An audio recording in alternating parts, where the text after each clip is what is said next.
entre deux ministres, le ministre de la Culture et le ministre de l'Agriculture, et marocain. Et l'un défendait l'idée qu'on peut vraiment conquérir le monde avec l'art. Il parlait de Gnawa, il parlait de l'art contemporain, il parlait d'autres choses. C'est possible de travailler comme l'Égypte a fait avec son cinéma, avec sa télévision et tout. Et l'autre, il me disait à moi, parce qu'il voulait que je sois avec lui, il me dit, le plus urgent, c'est de donner à manger aux gens. Donc, quand vous avez dans un gouvernement comme ça, des gens où il y a un ministre, peut-être s'il est convaincu, un ministre de la Culture défend ça, et les autres lui disent non, c'est l'urgence, voilà ce qu'il faut faire, voilà ce qu'il ne faut pas faire. Oublions que, par exemple, des pays qui ont complètement changé, n'ont pas changé dans des secteurs comme ça, c'est pareil, mais c'est en même temps. Tout se passait, se faisait en même temps. Ce que je crois qu'au Maroc, il y a quelque chose quand même qui est en train de se passer. Mais justement, on a l'impression qu'il y a une peur de l'art, il y a l'art secondaire, pas que l'art contemporain, l'art en général, la musique, le cinéma. Est-ce qu'on n'aurait pas une politique, parce qu'il y a des exemples concrets, par exemple, ne serait-ce que, si vous parlez du festival Gnawa, il vient de Gnawa, absolument. Donc le statut de Gnawa a changé grâce à un festival, une ville s'est développée grâce à un festival, il y a eu de réelles retombées grâce à l'art et à la culture. Il y a des exemples concrets. Pourquoi on s'abstient à justement mettre l'art dans un rang secondaire et de parler justement le ministre de l'Agriculture qui pense d'abord à nourrir les gens, pourquoi on s'abstient à ne pas donner ces lettres de noblesse à l'art et à la culture finalement? Écoutez, c'est pratiquement dans tout le domaine ça. Peut paraître fatigant, mais il faut lutter pour tout, pour arriver justement au festival de Gnawa. Il y a eu tout un travail. Et ce sont encore une fois les intellectuels qui ont fait ça. Certes, ils ne l'ont pas fait dans la politique, mais ils l'ont fait dans l'art. On a travaillé, j'étais l'un des premiers à accompagner Gnawa à Grenoble en 1985 dans le festival s'appelait Un mois artistique du Maroc. Et c'est là justement ce ministre est venu. Et c'est là où c'est parti parce qu'en même temps, il y avait Jacques Lang qui était ministre de la Culture et ça a donné quelque chose d'incroyable de voir quand même cette musique importante. Il a fallu du temps.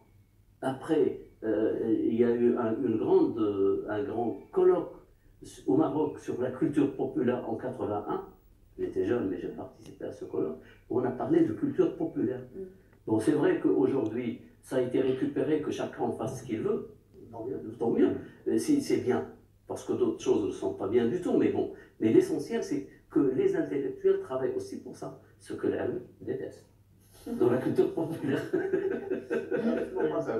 De l'art contemporain qui est difficile à comprendre, ou peut-être pas très perméable. En fait, le problème n'est pas dans l'art contemporain, le problème est peut-être dans l'accès justement à cet art-là. Vous avez parlé de l'art dans la rue.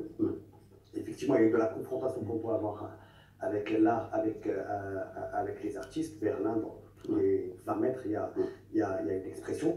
Et là, vous évoquiez aussi les musées, juste pour dire que l'art n'a pas besoin non plus de murs, ni d'enceinte. C'est ce qu'avait fait Belkahia et ses compagnons en 1969 ou 1967 sur la place Jeanne. Justement, le fait, cette expérience-là montre que l'art est aussi contestataire, et est-ce que c'est ça qui fait peur? Oui, il y a une partie de l'art qui est contestataire et qui fait peur, certainement, parce que le problème est que ce soit en musique, que ce soit en humour, que ce soit en... Mais il est aussi constructif. Moi, je viens de publier une étude dans le dernier volume qui vient de paraître sur les Marocains de l'extérieur.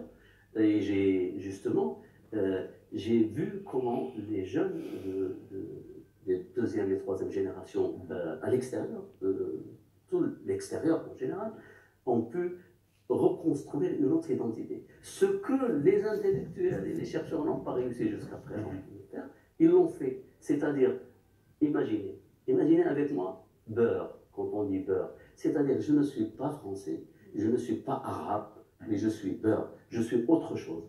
Et j'ai les deux en même temps.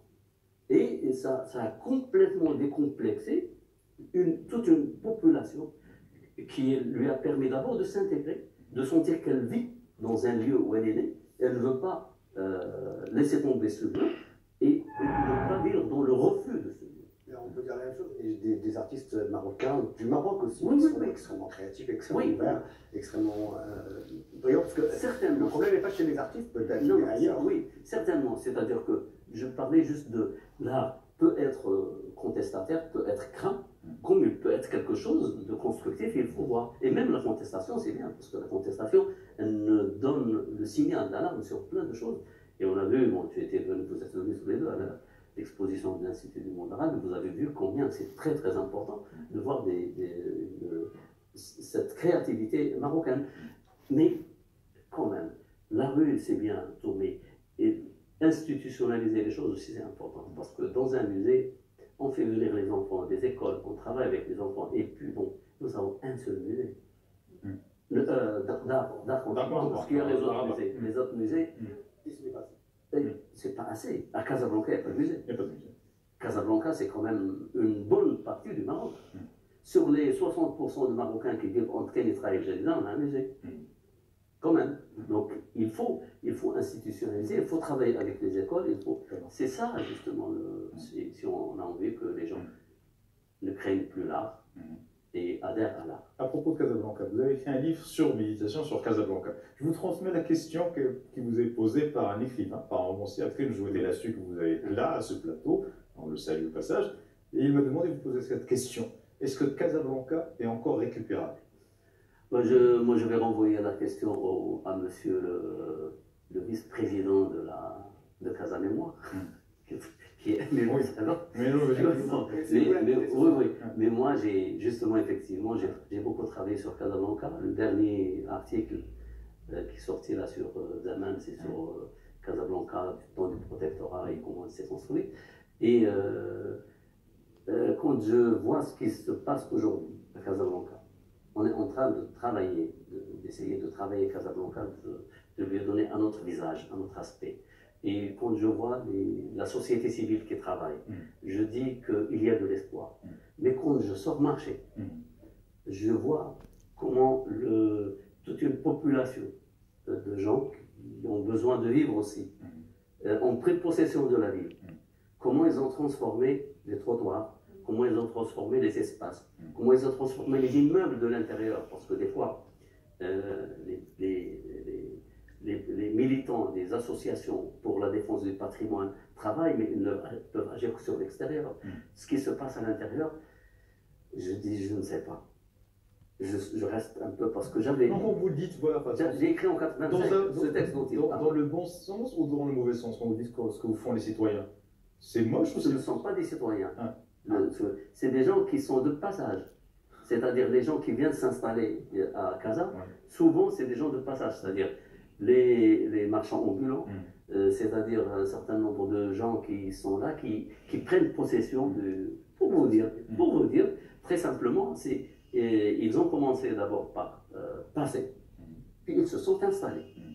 En s'installant, quand il y a quelque chose qui les dérange, ou qui ne marche pas, ils la cassent. Ils la cassent.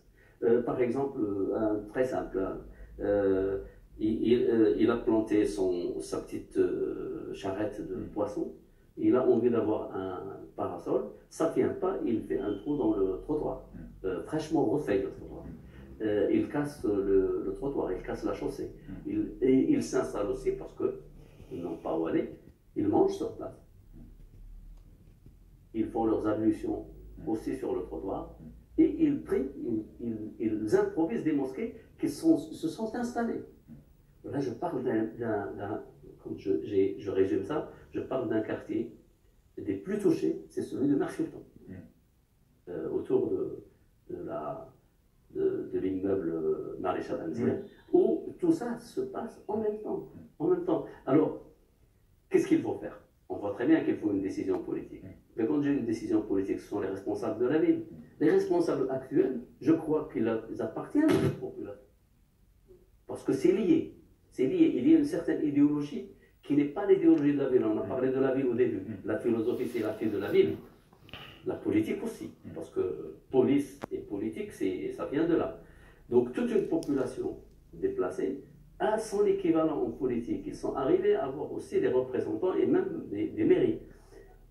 il ne voit pas ce que moi je vois et ce que vous voyez. Il ne le voit pas. Il le trouve normal. Il le trouve normal. Un pays social à préserver, Oui. certainement. Ça, c'est une autre fraction du pouvoir qui pense comme ça. Mais moi, je parle des élus qui ont la charge de la ville et qui ont la charge de trouver des solutions pour la paix sociale, mais pas comme ça. C'est-à-dire essayer de trouver des solutions où on a essayé de trouver, quartier Barnosé, des solutions, oui, l'aménagement, je ne sais pas, mais le problème, c'est là. Alors, on passe une autre question, c'est la question des... parce que voilà, enfin, vous vous intéressez aussi à ce qui se passe dans la société, vous écrivez des chroniques, de nombreux textes sur la question de liberté, même vous agissez, enfin, parfois vous êtes membre de certaines associations. Comment vous évaluez la situation des libertés individuelles au Maroc? Parce que parfois on parle de menaces, ou parfois on dit non, c'est très très bien, il y a de grandes avancées, on est sur le bon chemin, et parfois on se dit non, il y a des problèmes, et que certaines libertés sont menacées. Comment vous voyez la situation des libertés au Maroc?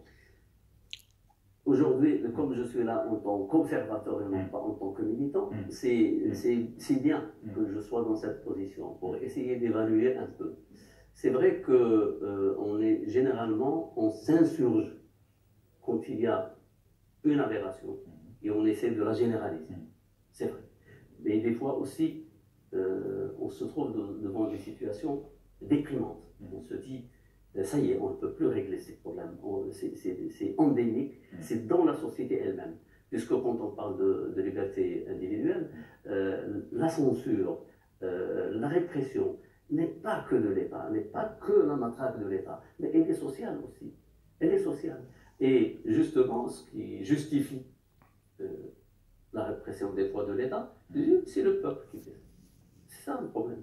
Quand on voit des gens qui étaient mis à l'index ou même attaqués dans leur domicile parce qu'ils sont différents sexuellement ou d'autres. Je ne parle pas de politique parce que on parle beaucoup quand il s'agit de liberté d'expression de journalistes emprisonnés, de quelqu'un qu'on a empêché d'écrire. Mais quand il s'agit justement de la vie de tous les jours des gens partout, ça devient problématique.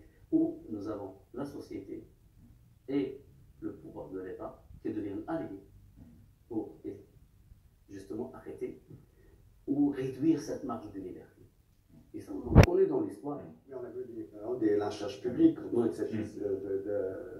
du Kazinskian, de Fès, de Biglel, de plusieurs villes. Mais est-ce que vous ne pensez pas que justement, plus cette confrontation va crescendo, plus il y a deux idéaux, peut-être deux sociétés qui se confrontent, et c'est ce qui donne cette violence-là, parce que justement, on avance, plus on avance vers les libertés, plus les conservateurs se sentent menacés et réagissent. Est-ce que cette confrontation n'est pas plutôt bon signe?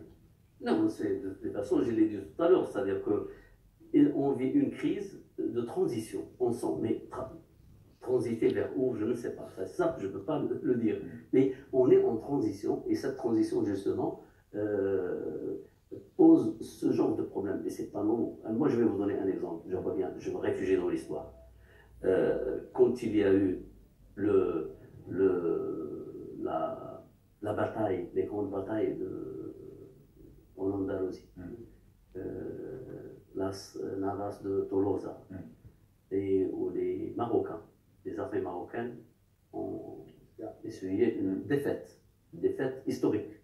C'est un moment de détresse très très important, et ça, tout le monde, il faut le savoir, c'est à partir de là où Averroès a été avec son drame. C'est là où il y a eu la naissance du maraboutisme. C'est-à-dire que c'est là où il y a eu un discrédit de la connaissance livresque, parce qu'on a vu la naissance, l'apparition de wali incultes, qui n'ont jamais été à l'école. Et où on a commencé à dire que c'est Dieu qui donne la connaissance, ça y est, on ne peut plus faire confiance. C'est-à-dire, les institutions elles-mêmes ont perdu leur crédibilité. Et ça, j'ai peur qu'on soit aussi dans ça, parce qu'il faut voir les institutions autour, pas uniquement politiques, c'est vrai qu'il y a des liens, mais il y a aussi ces institutions-là qui fonctionnent, et généralement, ces deux grands mouvements ceux qui voient vers l'avenir et ceux qui voient vers le passé, qui s'auto-écrasent. Et c'est pour cela que, toujours, on fait appel au peuple. Et le peuple, généralement, quand on lui dit de parler, il n'a pas d'autre langage que celui du peuple. Le langage consacré, pas le langage nouveau qu'on invente, qu'on crée. Même si, dans son corps, il tend vers quelque chose de nouveau, il ne peut pas le dire parce que le langage lui fait défaut. On va passer maintenant à une autre séquence de l'émission, c'est face à face. Et donc, Jehan et Amine auront 3 minutes pour poser les questions. Enfin, qui veut. 3 minutes chacun. Ah, ça sera face à face. Ouais. On va commencer par Jehan. Alors moi, j'aimerais savoir un philosophe qui vous a donné envie de faire de la philosophie.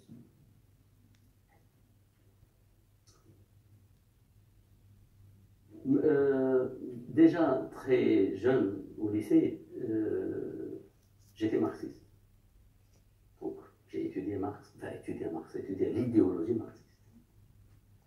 C'est bien après que j'allais complètement changer de direction et étudier Marx, le philosophe.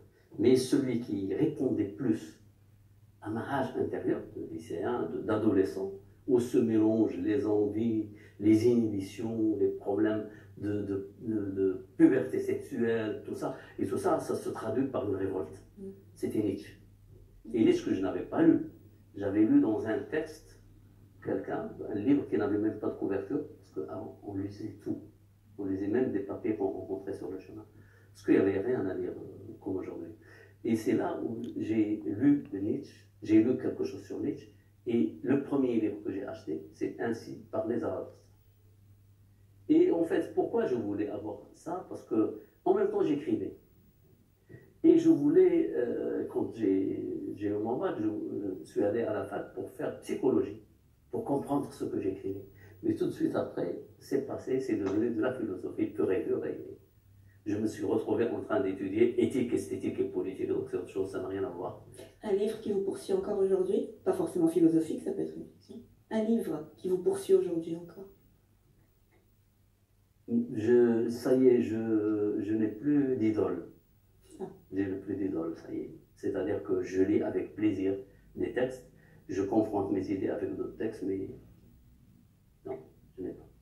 Un tableau qui vous a parlé, ou qui vous parle, qui continue à vous parler? Plusieurs. Oui. Plusieurs. Le premier tableau qui m'a parlé, c'est celui de... Et là, je suis déformé un peu, parce que c'est le métier. C'est le tableau de Giotto. Le premier tableau, on va apparaître un semblant de perspective. Et c'est là où on sent que, pour la première fois, l'humanité, au moins au nord de la Méditerranée, allait voir que le monde n'est pas clos. Le monde, il est ouvert. Et c'est là où commençait à germer l'idée de développement qui n'existait pas avant. Parce qu'avant, c'était le cycle religieux. On naît, on vit, on meurt et on revient au départ. Alors que là, on est devant la perspective. On a un ici, un maintenant. On a l'avenir, on ne sait pas ce que c'est. Et le passé non plus, on n'est pas sûr. Et ça c'est le premier tableau. Le deuxième tableau, c'est le radeau de la Méduse. Le radeau de la Méduse qui a complètement chamboulé l'art et qui a mis justement l'art occidental, et bien après l'art en général, sur la voie de la modernité d'une part et de ce que nous vivons aujourd'hui. C'est très important. 3 minutes de Amine Boussaba. Moi, je vais rebondir sur ce que vous venez de dire, que le radeau de la Méduse a mis l'art sur le chemin de la modernité. J'ai envie de dire que les artistes marocains ont trouvé la modernité d'une manière presque instinctive, d'une manière presque historique. Quand on voit on parlait tout à l'heure de l'école de Casablanca et toute cette école faite de symboles et d'abstractions qui est née au Maroc.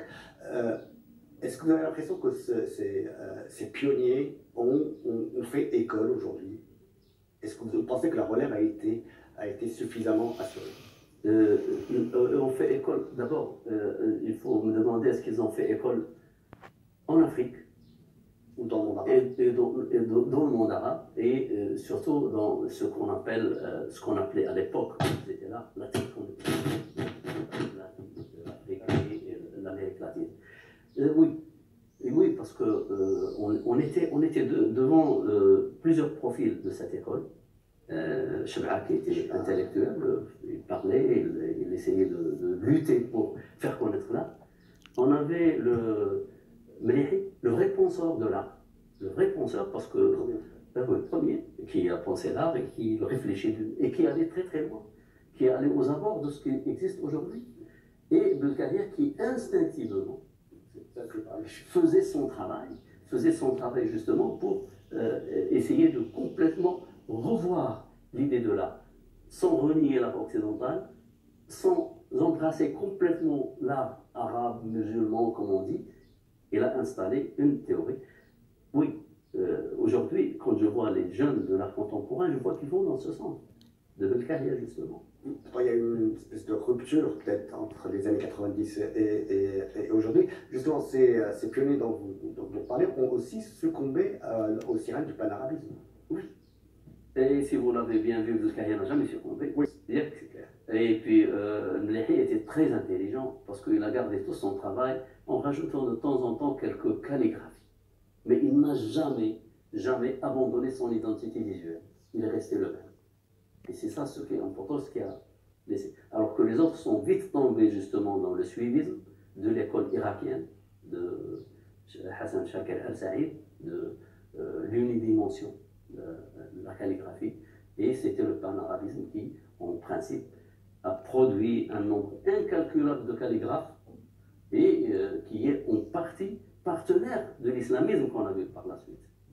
Ce mouvement, parce qu'il revient aux origines religieuses de la calligraphie. Aujourd'hui, il reste 9 secondes. D'accord, donc plus du tout, c'était juste par rapport aux autres formes qui s'exercent aujourd'hui. On posera ces questions à une autre occasion, j'espère. J'espère qu'on va vous recevoir. Oui, mais aussi encore une fois. On ne parlait pas d'autres sujets parce qu'il y a d'autres questions qu'on n'a pas évoquées. Enfin, malheureusement, le temps. Je suis presse. Alors, on va passer maintenant à vos choix. C'est la citation. Et c'est une citation d'Abdel Khatib.